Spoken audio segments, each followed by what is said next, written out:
Welcome to This Week in High School Sports. Teresa Whipple here with Steve Willits, and thanks to our sponsor, Red Onion Burgers, right? Absolutely. We're going to talk a little basketball to start the show. Are. It was Rivalry Friday night this past weekend, and all four of our schools in action against one another. The big rubber chicken matchup, which we all wait for every year between Meadowdale and Edmonds-Woodway, was taking place at Edmonds-Woodway High School. Meanwhile, over at Mountlake Terrace High School, Mountlake Terrace and Lynnwood were getting together for their annual PPP matchup. So we figured we better talk about those games first. Let's start off over at Edmonds-Woodway. Boys and girls playing. The girls playing at 5:40, so they had the opening night, if you will, opening act. And the Edmonds-Woodway girls defeating Meadowdale 77-58. And in that game, we had our Action Jackson Plumbing Athlete of the Week, Adrian Pulling, with 26 points. She hit 4 3-pointers, 9 free throws, drove the lane a few times for baskets. And Adrian, when you have a game like that, you are worthy of an Action Jackson Plumbing Player of the Week shirt, so we'll get that on out to you. Alicia Morrison, by the way, for Meadowdale, who we had in studio not that long ago, she had 30 points in the game, so not a bad outing for her, but nonetheless, Edmonds-Woodway picking up the win, and in doing so, breaking, I think it was their 3 or 4 game losing streak, as they had hit a little bit of a rough patch in their schedule. So nice job, ladies. Meadowdale then able to get a little revenge right afterwards. The boys took the courts, and the Mavericks picking up their first win over Edmonds-Woodway in 5 years. So nice job, Mavs. Roger O'Neill, his first win against Edmonds-Woodway as the head varsity coach at Meadowdale. They won that game 66-47. Cole Nelson in that game, 25 points, 22 of which came in the second half, 7 of 10 shooting from the three-point line. Normally that would be good enough to get himself a shirt, but we've got something coming up here that's even a little bit bigger, so stay tuned. So again, big night for Rubber Chicken, and I guess we should point out, because it's part of the entire, the whole entire event, right? The actual rubber chicken shooting, I believe the winner this year was Edmonds-Woodway, it sounds like. I believe that's true. So congratulations to the Warriors for, I guess, 2 out of 3. Does that sound right? Girls so. Basketball win, rubber chicken win, Meadowdale boys win. A lot of teams going home happy nonetheless. And then we head over to Mountlake Terrace High School. Girls game not so close. That was the first event of the night. The Royals girls defeating Mountlake Terrace 63-35. Nakia Boston, Maya Kirkman, and Emily Weibark all scoring in double figures in that game. And then we had the boys play, and one of the better games probably of the entire season in Wesco took place, back and forth all night long.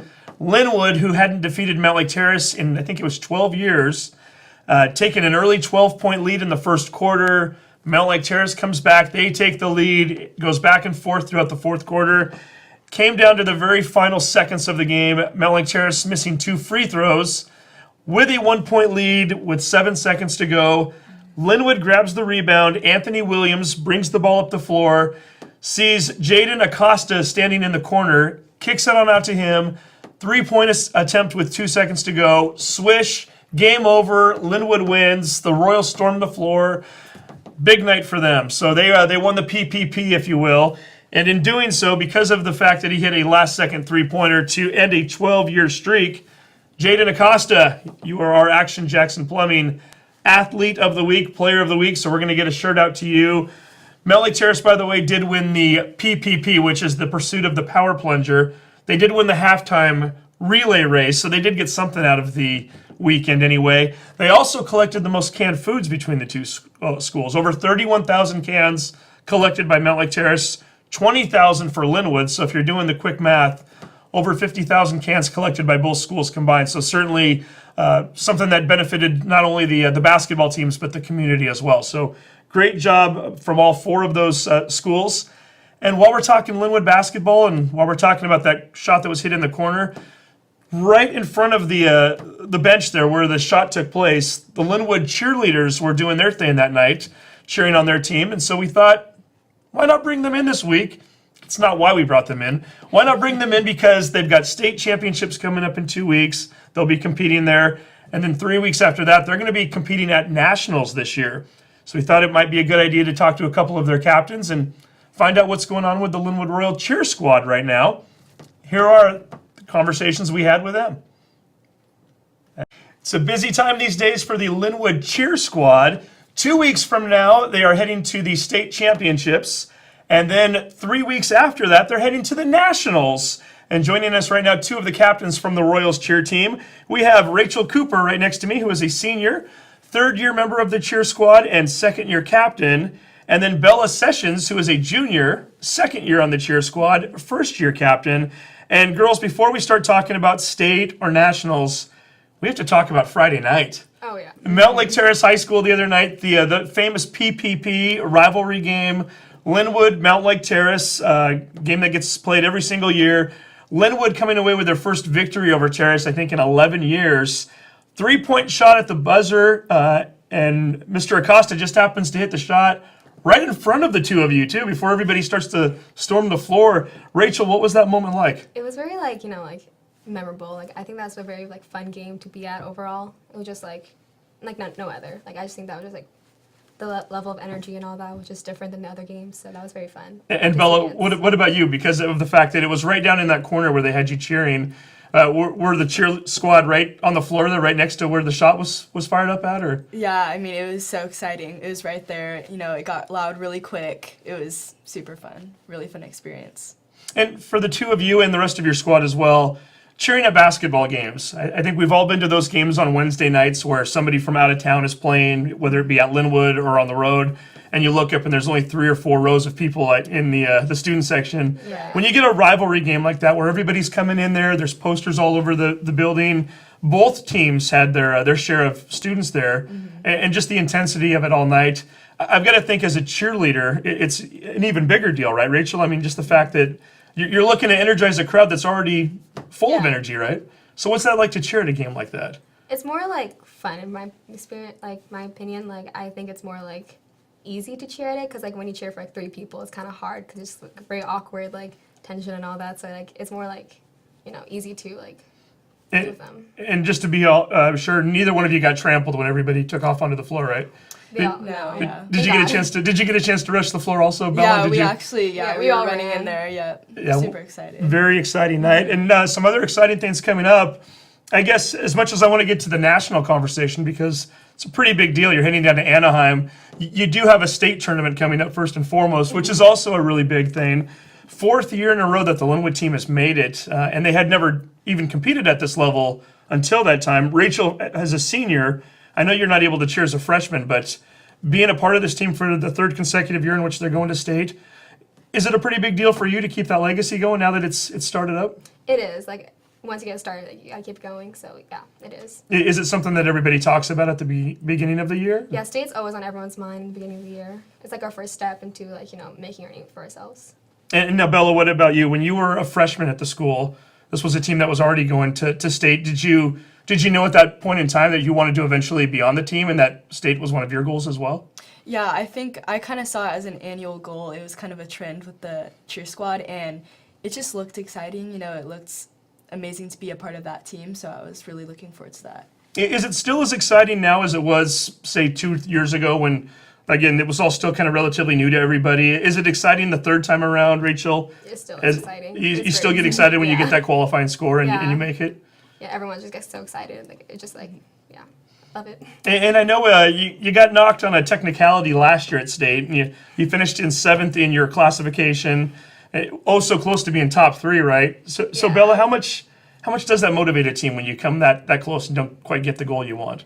Yeah, that caught us off guard. We were definitely devastated with that. I think this year it's kind of different. We have a different mentality going into it. I think we're more motivated because of that, and we're really wanting that higher spot. And 21 members on the team, I think. 13 new members this year, right, Rachel? Yes, 13 new members. So I've got to think from the standpoint of getting everybody up and on the routines and getting them into kind of a cohesive unit and having them perform the way you'd like them to. It had to have taken a little bit of time too, right? This isn't one of those sports where you just start plugging different people in and keeping on with the success. You have to kind of work up to that point too, right? What has that transition been like? It's been very, I don't know. It's just weird because the past 2 years, we just got a lot of people new or just a very small amount. So this year is hard to transition into such a new team with everyone with a different mindset. Everyone just has different aspect to the team. So it just And it's working so far, which is great. Yeah. Billa, were you at all concerned with so many new members this year that maybe it wouldn't be quite the same as last year in terms of the level of success you were able to achieve? I think that the level of success really for us, I don't think I was too concerned because I had heard that there was more talent coming in this year. The only difference maybe was the level of maturity throughout the team. With 11 seniors leaving, that's kind of a big change, but I think with levels of skill, it kind of maintained the same level.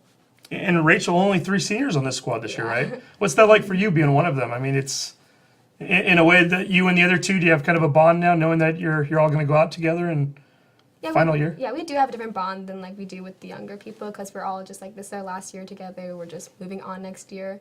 It's much different than the bond we have with the younger girls. And so 4 team captains on the squad. Mm-hmm. What does it mean to be a cheer squad team captain? What exactly is the role? Does it vary from night to night or from week to week? Are you broken up into smaller groups? Maybe Rachel, I'll start with you since you're the senior. Yeah. So as like a captain, we are like more of like the voice of our coach Amber. We like give them like insight on like what's like the breakdown on football games, like basketball games, like the outfits we wear, the time schedules, and all that. And for Bella, are you actually in separate groups then? Do you each have your own group of cheer squad members that are under you then as a captain, or? Yeah, so specifically for basketball season, we have 3 different groups. And so each group has either 1 or 2 captains in it who kind of lead them, and kind of like Rachel was saying, we choose outfits and, tell them to be there at 7 or whatever it is. We kind of lead them in that way. So with basketball games on Tuesdays, Wednesdays, and Friday nights, not all 4 of you are necessarily required to be at every game, and Right. neither are not all 21 members of the squad then either. Yeah, we take turns. Very good. So again, February 1st and 2nd at Battleground High School again this year. State championships coming up. And then once that's out of the way, and we hope we're going to bring home a state championship trophy. After that, then we get to start talking about nationals down in Anaheim, aka Disneyland. Actually, it's at the convention center, but I know that the team is going to be staying at Disneyland. First of all, for nationals, I would imagine this isn't something you just wake up one day and go, I'm going to go compete at the nationals. You have to qualify, right? Yes. So what exactly did the team have to do to qualify? There wasn't a qualifier locally, correct? Yes, there wasn't. So Rachel, how did you qualify for nationals? We submitted a video to the website for the nationals. Okay, so just basically somebody holding up a camera and videotaping a routine? Yeah. That's got to be a little different, Bella, because you're used to at the competition level, there's usually a crowd and an audience, and you get that instant feedback. When you're dancing for a camera, or you're performing for a camera and cheering, you don't really get to get that. I mean, you don't have that crowd interaction. You don't have the energy. Was it more difficult in some ways? In some ways it was, because it was kind of the idea of what video was the best. We didn't just record it once. There was a few times, and we actually found out that the first video was going to be the best, and that's the one that we ended up submitting. But the more videos we took, the more tired we got, because it was back to back. So, but yeah, it was a little bit different having just one person videotaping it. So you were trying to improve the first take time and time again, and then it Right. turned out the first take was the best one. And it must have been pretty darn good because it qualified them for nationals. So February 20th through the 25th, and you're staying on the Disney Resort, is that correct? We are. Yeah. That's got to be a pretty cool deal. Yeah. It is. We are excited. Now, do you get a chance to enjoy the moment too, or is it all about competition? I mean, is there going to be any chance to chase down Mickey and Minnie, or Yeah. have a little fun too, or what does the itinerary look like? Do we know? So we leave Wednesday night of the 20th, and then the next day we have the whole day at the park. But then the following day, that whole day is just for the competition. And that's when it gets serious. It and gets serious. seeing- That's business. And there's going to be 2 different events. Is that correct, Bella? Are you doing 2? Yeah, so we're going to be competing twice. The first is going to be all team. So we have our all team routine, and then the second is a group stunt. So that's when your one stunt group stunts for a minute. So yeah, we have 2 different And just to clarify too, 21 members on the team, but only 14 actually compete, right? Yes. Right. So and the stunt group, is that even smaller then, or what kind of a number is that? Yeah, the stunt group is 5 people. Okay, so you're one of the 5, and then Right. so one day you'll be performing as a team, the next day you'll be performing as a stunt, or vice versa. Yeah. Okay, That's right. so it's not a cheap trip either, right? I mean, what are we doing to raise funds for that? I guess there's been a few different things going on. for you, Bella, you've done some fundraising down at CenturyLink, right? I have. Football yeah. games? Talk about that a little bit. Yeah, so we have the opportunity, if you're 16 or older, you go to CenturyLink and you actually work the concession stands. During the Seahawk games. Okay. Yeah, so automatically that's really fun. And we've also done a couple concerts. So yeah, you'll work. So I've worked with both my parents, so that actually triples the funds that we get because we each get it Smart evenly. move, yeah. We each get it evenly contributed. And yeah, so that's actually been a really big fundraiser for my family, at least, because we've taken advantage of that. And we should point out that if anybody would like to donate, because they are still raising funds, it's roughly around $1,200 per girl, right, to get down there. Yeah. Donations can be made at the Foundation for the Edmonds School District website. We're going to put that link up right now, so if you'd like to go to the website, help make your contribution, and help the Lynnwood Royals potentially win a national championship. Has a nice ring to that. We'll see what we can do there. And then I should also mention March 23rd, there's an all-state competition, which is more of a select, and you don't even know if you make that or not until later on down the road. So cheer doesn't necessarily end for you when the basketball season ends, right? No. Is that something you enjoy? I mean, once you've gone through football season, you've gone through winter sports, as a cheerleader, are you kind of ready for a break come March or April, or would you just assume cheer all the way through June?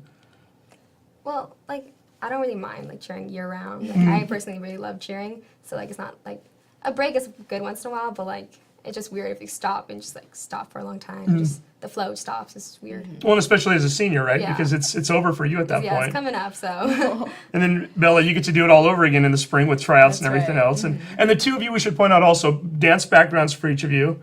And you've been dancing together since you were how old? Oh gosh, preschool. No, we've known each other since we were preschool, yeah. Known each other since you were preschool. Yeah. Now they get to go to state and nationals. So it's going to be a pretty big thrill then getting to go to Disneyland and to state and other things too, right? Yeah. Yeah. And Rachel, for you, your senior year, do you have any idea what you want to do in the future? Is cheerleading in your future? It is not. Like, I don't think I would ever do cheer in like, university or college or anything like that. So, Getting it out of your system in high school? And, Yeah. and what do you want to study next year in I want college? to go, like, study interior design or something like that, something similar, if I don't get into interior design. Very good. And then Bella, I know it's early still. You've got another year left. Any ideas what you might want to study down the road?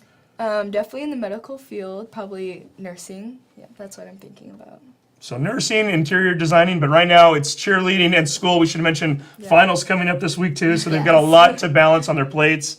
And first and foremost, they want to improve on that 7th place finish last year at state. Yeah. 3rd place the year before, right? Yes. So we're hoping to get closer to that number. Bella, Rachel, thank you both very much for coming in, and best of luck to you for the next month. Thank you. Yeah. Thank you. I appreciate it.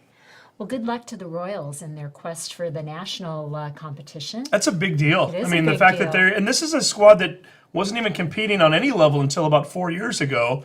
And Amber Torres, their coach, has done a really nice job of getting their program put together, and they've competed at state now for 4 consecutive years, or this will be the 4th year. First time ever heading to nationals. So congratulations to them on qualifying for that.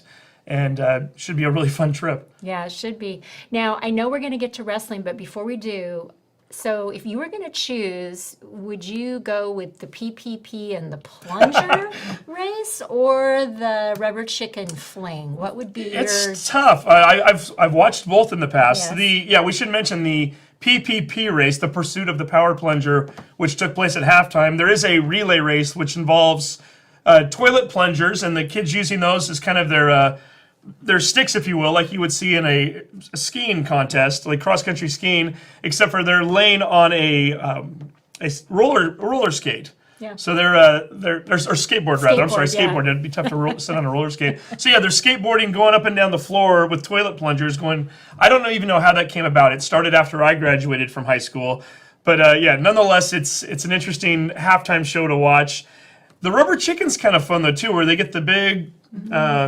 Yeah, it's like a big rubber band. It's essentially it's Slingshot. That's the Yeah. word I'm looking for there. It's a huge slingshot, and they pull this thing back and shoot a rubber chicken against a bullseye on a wall, and ones that come the closest win. So Yeah. I like the slingshot idea personally. I'm not, toilet plungers, they don't really belong in a basketball gym, and Yeah. somehow a rubber chicken getting flinged against a wall. Hey, why not? I'm not sure how that started either. Can't but really lose either way. nonetheless- My favorite part of the whole thing is the collecting of the food, though. So Yeah. I'll give those teams the props there. But yeah, nonetheless, fun Friday night for all 4 schools. And just the way that the crowds come out for those games. Mount Lake Terrace, easily their biggest crowd they've had all season. I've got to think it was probably very similar over at Edmonds-Woodway. Yeah, and it's a good tradition. I mean, you have to have fun when you're in high school, or what's the point, right? Yeah, exactly. And you know what's also cool I should mention about the boys basketball right now, and I don't know that we've ever seen anything quite like this in terms of covering the Edmonds School District. All 4 of our teams right now, they play in a 15-team league. They're all tied for 5th place with a 5-win and 4-loss record. Oh, that's wild. So yeah, so if anybody were to ask who is the better team right now in the Edmonds School District, you can make a claim for any of the 4. So they're all 5 wins and 4 losses. A couple of games coming up this week that people might want to take note of. Mount Lake Terrace will be taking on Edmonds-Woodway at Edmonds-Woodway on Wednesday, and then Edmonds-Woodway heads to Lynnwood on Friday. So if you enjoy seeing the Edmonds School District schools go against one another, if you couldn't get enough after the PPP or the rubber chicken, you have more options. So stay tuned. Very nice. Okay, well, let's get to wrestling. Wrestling, yeah, we're going to start off by mentioning the Meadowdale Mavericks. We had them in studio last week, and they were talking about heading up to Linden for a 17-school tournament, the Linden tournament. Unfortunately, they didn't get the win they were looking for, but they did take 3rd out of 17 schools, so very nicely done. 5 different Mavericks wrestlers making it into the semifinals for their weight classification. Unfortunately, that's kind of where the buck stopped. None of them made it into the championship, but nonetheless, a very good outing for them.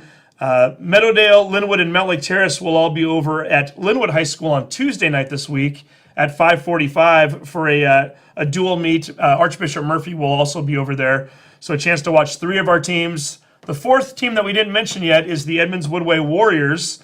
They had a big weekend this past Saturday. They were down at the Lumberjack Classic down in Longview. First place for the Warriors out of all of the teams that were down there. I think it was also 17, 18 teams.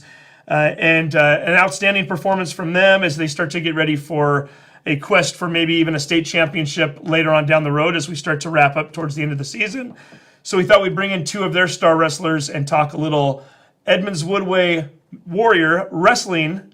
We brought in Baylor and we brought in Reece. Here's the conversation we had with them.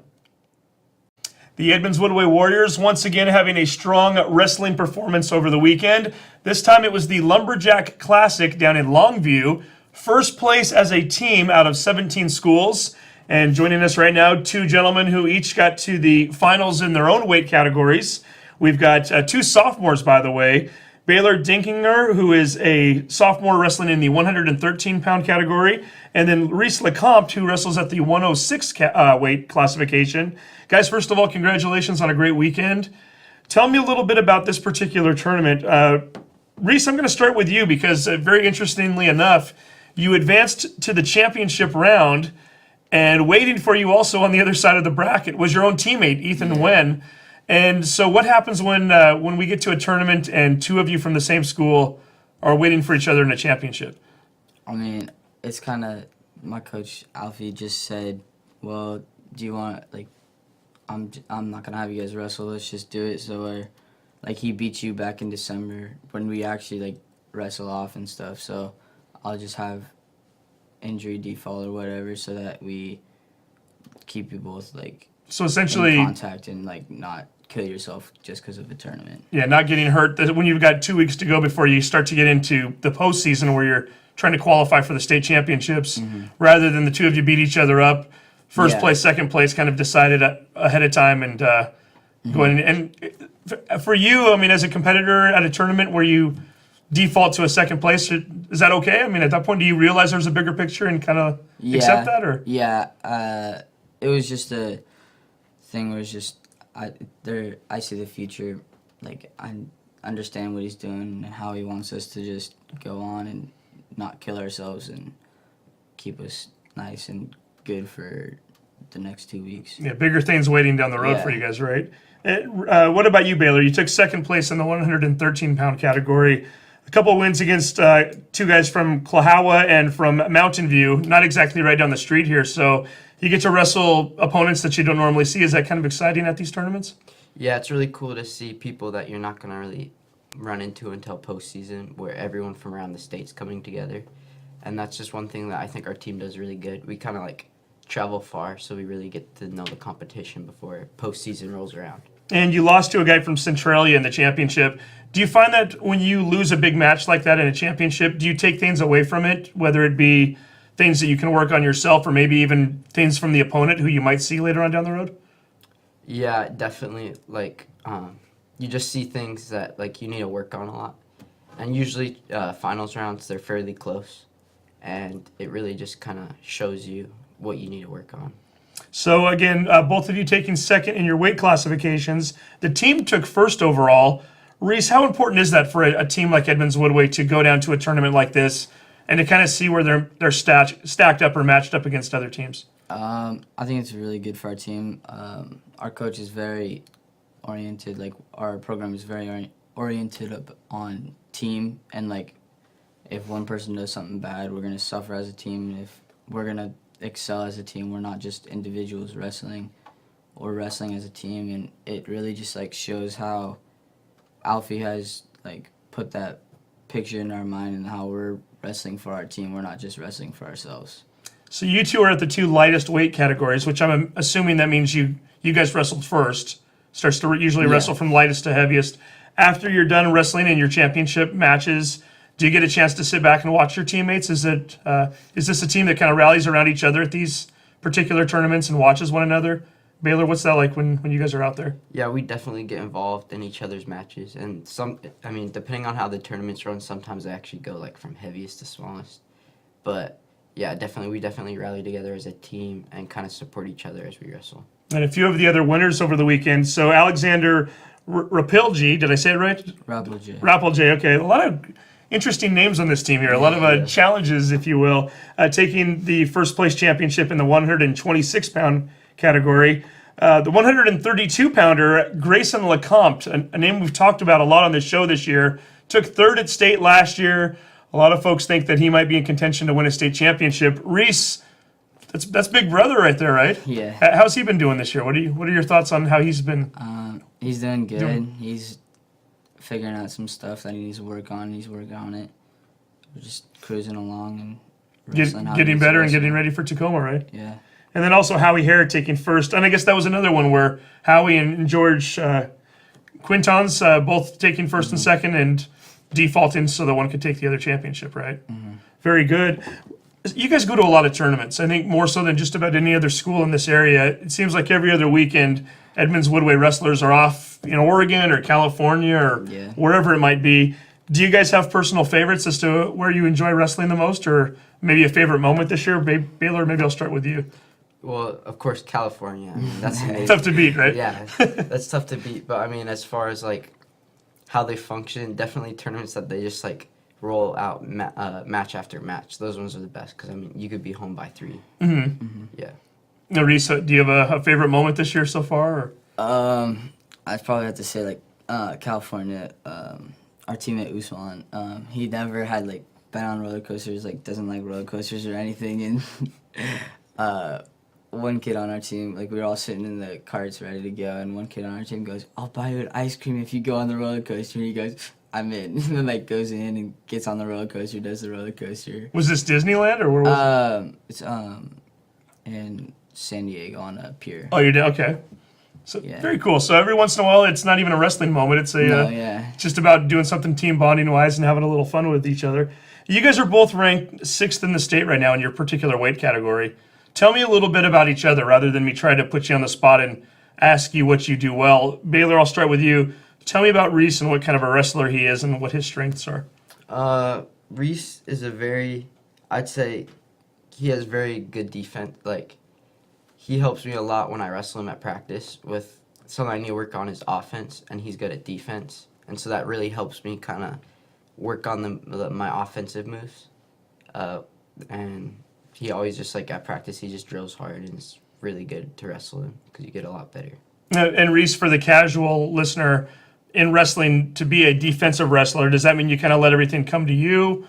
What does that involve in terms of being out there on the mat? To be like a defensive wrestler, and like I don't usually like. My goal in every match is to get the first takedown, but most of the time guys will shoot in on me, and I know how to like defend well enough to where I can defend the shot and then get around and get the first takedown.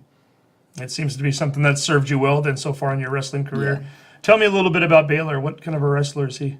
Baylor's a very just like compact wrestler, which is good for me because I'm super long and lengthy.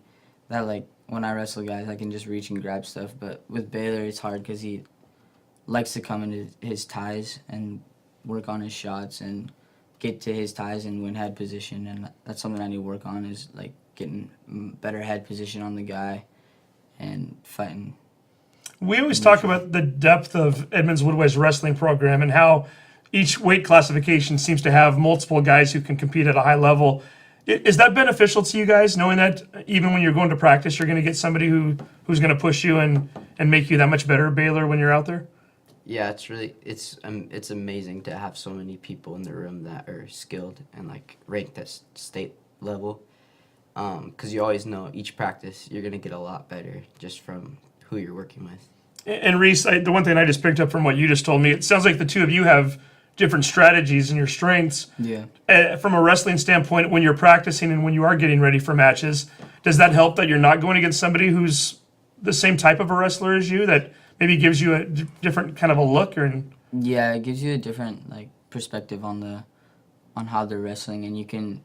It's nice to wrestle Baylor because like it gives me a different, like it makes me wrestle a different style than what I usually wrestle against guys like myself, like tall, or not tall but like lengthy and stuff. So that's nice. So we've got sub-districts coming up on February 1st and 2nd. If you advance out of that round, you go to regionals the next week, and the following week is the big one. That's Matt Classic, which is the state championships down at the Tacoma Dome. And for anybody who's never been to Matt Classic, I even tell the non-wrestling fans, if you want to go check out one high school sporting event in the state of Washington that will just blow your mind, it's Matt Classic. 24 mats spread out over the Tacoma Dome, 24 different matches at times going on all of the mats. It really is a little bit overwhelming. Baylor, you wrestled there as a freshman last year. You weren't able to place in the top 8. You were one of the 16 that qualified. What is the experience like the first time you walk in there to wrestle? It's absolutely insane. There's so much wrestling going on. There's so much emotion and like families and friends that are there to support their wrestlers, and it's just insane. Like with all the lights and everything. Yeah, and do you think that going down there for the second time, will it be a lot easier than the first as far as maybe not being as overwhelmed and maybe being not as intimidated by the whole thing? Yeah, I definitely think that'll help. Like just to already be used to kind of like the intensity that's down there. And now, Reece, for you, you've never wrestled in Matt Classic, but your brother has the last couple of years. Yeah. Does it help knowing that you have a sibling that's gone through it and you've been able to watch him? Do the two of you kind of talk about what it would be like for you to be able to qualify and get there this year? We don't really talk about it. We try to just focus on what's in front of us at the time. Like right now, I'm focusing on our upcoming duels that we have this week, and then after that, I'll be focusing on districts and then regionals, and then from there, I'll just focus on what's in front of me and not like picture myself in the future as much as I would like to. And even though the two of you are each ranked 6th in the state at your weight class, it's not a given that you're going to get to Tacoma, right? This is a tough region that you're wrestling out of. And Reece, you were telling me before the show started here, there's a good 4 or 5 wrestlers in this area alone who could end up being in the top 8 at the state level this year. Talk about the weight class right now in terms of being in this Western Washington region and how difficult that will be. At both like 106 and 113, it's like the top 4 guys in our region should be placing the top 6 at state is what it's looking at right now. So it's going to be just a tough go through regionals to get to state. And Ethan Wynn, who's also in your weight class from your school, ranked 4th in the state right now. So it's not even a gimme that you'll be able to get by your own teammate. Two of you might have to wrestle against each other at some point. Yeah. And I know, Baylor, you mentioned to me earlier, too, E-Man, who's also in your weight class at 113, who goes to Edmonds-Woodway. The last 2 years, he's come close to getting to Tacoma, but hasn't because he's wrestled against one of his Warrior teammates. Is that correct? Yeah, that's correct. Freshman year, I think he had to wrestle Howie, and then last year he had to wrestle Usman. And both times, he just got unlucky in the draw.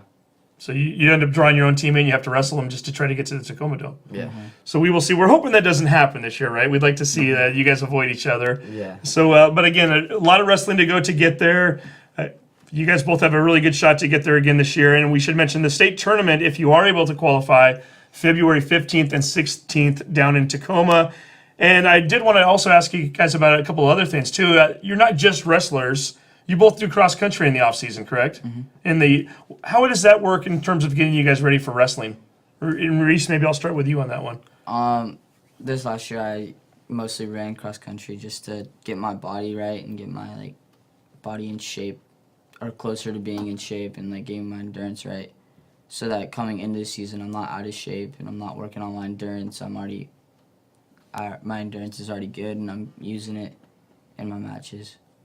And it gets you ready and gets you prepared as you start to go into the winter months and get ready to go. And then Baylor, I know you also do some cross country running, but you mentioned to me that you're on a mountain bike team also. Yeah. Tell me a little bit about that. Is that a summer sport for you, or? That's a spring sport. Okay. So it's going on during freestyle wrestling, and it's something that is just really fun, and it's just good to get my endurance up in the off season. Are you trail riding, or what are you guys doing? It's cross country mountain biking. Oh, it is? Okay. So it's I think a typical race is about maybe around 8 miles, and it's just out in the woods on a trail.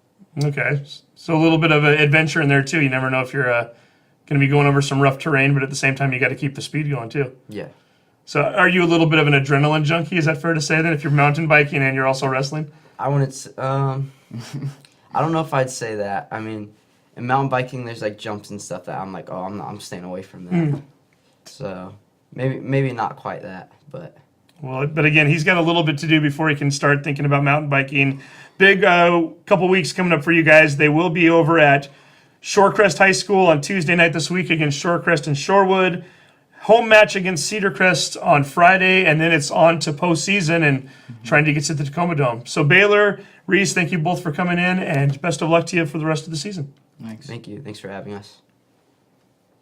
Amazes me how successful the Warriors continue to be in wrestling. Yeah, Brian Alfie has done a masterful job of putting that team together, getting the kids interested at an early age too, and we've talked about this before. I know The Rhino program. the Rhino program, getting them started at an early age and getting them acclimated into the world of Edmonds-Woodway wrestling before they even get to the school. And it sounds like he's got his largest group of freshmen ever. Baylor and Reece, both sophomores, have an outstanding year so far, and they're going to be there for 2 more years after this. And some of their teammates that are wrestling at high levels right now also underclassmen. So it's going to be fun to watch them for the foreseeable future, and who knows how much longer than that. Right, and the development of the girls program too. I mean, it's just been amazing to see what he's been Like to see able more do. schools start picking up on that, Yeah. but Edmonds-Woodway seems to be kind of at the forefront of that as Yep. well. Okay, well, we still have to talk about swimming, right? We do. Edmonds-Woodway defeated Terrace and Mariner earlier this week, and at a 3-team duel. Wanted to mention a couple of the Edmonds-Woodway, or 3 of the Edmonds-Woodway swimmers who won multiple events. And we apologize ahead of time for the mispronunciation of names. You notice Steve always gets to pronounce the names, not me. Yeah. Because, somebody has to take the I feel like task. I'm going to get one of these right for sure. The other 2 maybe not. We'll see. Yeah, Yuting Want and Anton Tepluhoff. Those are the 2 tougher names, and then Jeff Plume. So congratulations to all 3 of you on your multi-sports or your multi-event victories over the past week. And this is where it starts to get really interesting. Next Saturday at the Lynnwood Pool, the annual Edmonds School District meet, which precedes the regionals and districts to get to the state championships. So all 4 schools get together to see who's going to be crowned the winner of the Edmonds School District meet each and every year.